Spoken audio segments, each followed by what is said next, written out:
গতকাল ঘোষণা দিয়ে মাইকে ঘোষণা দিয়ে ছাত্রলীগ ছাত্রদলকে নোয়াখালীতে মাইকে ঘোষণা দিয়ে পিটিয়েছে, সেটাকে উদযাপন করতে দেখা গিয়েছে বসুন্ধরা ইস্ট ওয়েস্ট মিডিয়াকে এবং কিছু টকশোজীবীদেরকে। আজকে দুঃখের বিষয় আমার স্বরাষ্ট্রমন্ত্রী যখন উনি যায় না, উনি তো সব বিষয়ে পণ্ডিত, এটা আবার ভালো করে পড়া উচিত। উনি যে ডেফিনেশনটা দিছে এটা আত্মঘাতী ডেফিনেশন। এই আত্মঘাতী ডেফিনেশন দেওয়ার সঙ্গে সঙ্গে কালকে কি করছে ছাত্রলীগ জানেন?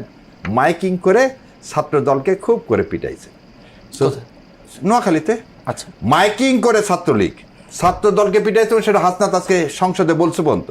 আচ্ছা, আজকে সালাউদ্দিন সাহেব যদি এই ভারতের তাবেদারিত্ব না ছাড়েন, আবার বলে দিচ্ছি, স্বরাষ্ট্রমন্ত্রী হয়ে তিনি যদি ইন্ডিয়ার এজেন্ডা বাস্তবায়ন না ছাড়েন, তাহলে দিন খুব দূরে না, এদেশের জনগণ না, ওই ছাত্রলীগকে যখন প্রতিহত করবে এবং ছাত্রলীগকে বা আওয়ামী লীগকে পুনর্বাসন করার স্কিমের জন্য সালাউদ্দিন সাহেবকেও কিন্তু মেরে খেতে হবে।